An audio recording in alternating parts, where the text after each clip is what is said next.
নির্লজ্জের মতো 100 বছর আগের ব্লগ নিয়ে চলে এসেছি গাইস।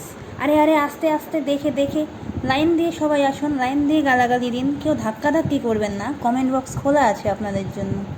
সবার গালাগালি দেওয়া কমপ্লিট হয়েছে, তাহলে এবার আমি ব্লগটা স্টার্ট করতে পারি তো? করছি তাহলে, হ্যাঁ। হ্যালো সবাইকে, ব্লগ উইথ মান্থতে তোমাদের আরও একবার স্বাগত। আজকে আমাদের ঘুরতে আসার 5th ডে, অর্থাৎ লাস্ট ডে।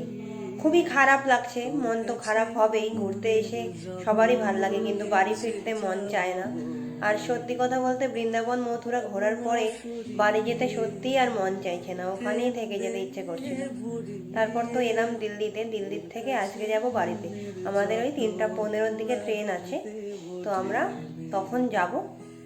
আর এখন আমরা যাব, কালকে তো দিল্লি যতটুকু ঘোরার ঘুরলাম, মার্কেট কিছুই হয়নি। এখন আমরা যাব মার্কেটে।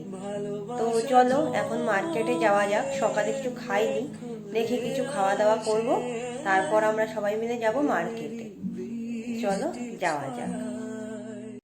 আমাদের হোটেলের একদম সামনের মোড়েই একটা ছোট করে দোকান ছিল, তো সেখান থেকেই আমরা সকালের ব্রেকফাস্ট করেছিলাম, ছোলে ভাটুরে আর একটা তরকারি, ছোলার তরকারি।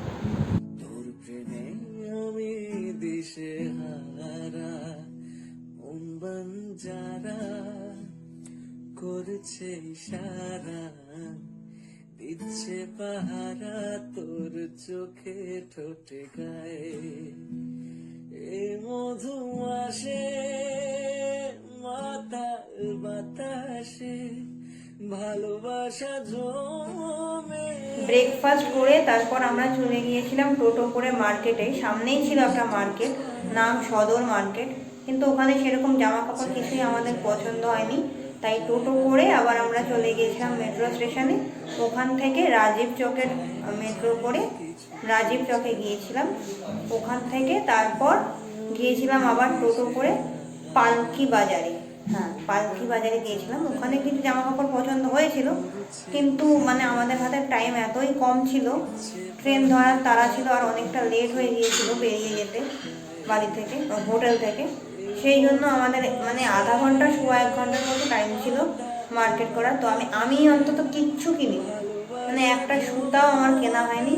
বৃন্দাবন মথুরা দুটো জায়গা ঘুরলাম, আগ্রা ঘুরলাম, তারপর এখানে এলাম দিল্লিতে মার্কেট করার জন্যই মেনলি আমি এসেছিলাম দিল্লিতে, ওই আনন্দে। কিন্তু একটা কিচ্ছু আমার কেনা হলো না।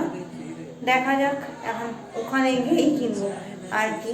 এখান থেকে তো কিচ্ছু কেনা গেল না। আমার তো মথুরাতে শরীরটা খারাপ হয়ে গিয়েছিল, ওরা মার্কেট করেছিল সেদিন, কিন্তু আমি তো করতে পারিনি। দেখা যাক এখন কি করা যায়। যাই হোক, এবার আমরা লাঞ্চ করব, তারপর আমরা বেরোবো। দুপুরেও আমরা সেই সেম দোকান থেকেই আবার লাঞ্চ করে নিয়েছিলাম। তো এখন আমরা লাঞ্চ কমপ্লিট করে হোটেলে এলাম, হোটেল ছেড়ে দিচ্ছি, সব লাগেজ নিয়ে এখন আমরা বেরোচ্ছি, স্টেশনে যাচ্ছি। তো চলো যাওয়া যাক। আমাদের দুটো টোটো নিতে হয়েছিল, কারণ লোক আমরা অনেকেই ছিলাম আর অনেকগুলো লাগেজ ছিল। আর দেখো এতই লাগেজ ছিল, আমি লাগেজের তলায় চাপা পড়ে গেছি।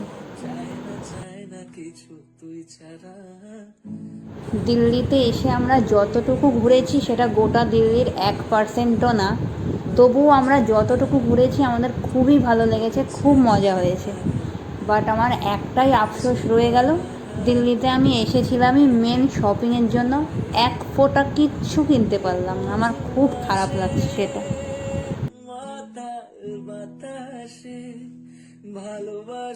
নিউ দিল্লির স্টেশনটা এত বড় যে আমাদের যেই প্ল্যাটফর্মে ট্রেন আসবে সেই প্ল্যাটফর্ম খুঁজে পেতে আমাদের সবার নাজেহাল অবস্থা।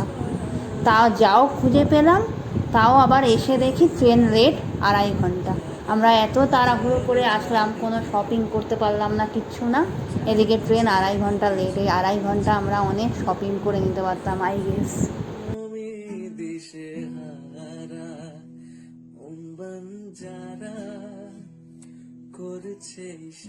এরপর ট্রেন চলে এলো, তারপর ট্রেনে উঠে যথারীতি আমাদের আড্ডা শুরু, সাথে টুকটাক খাওয়া দাওয়াও শুরু।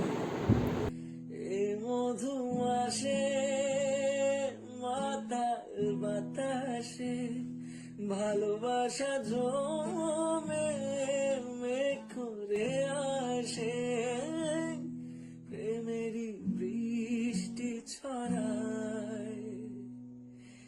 যায় রে মন বঞ্জারা, যায় রে খাওয়া দাওয়া কমপ্লিট হয়ে গেছে, এখন আমরা শোবো।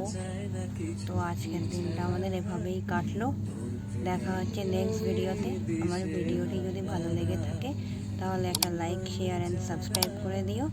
আর ফেসবুক থেকে দেখে থাকলে ফলো করে দিও। Bye bye.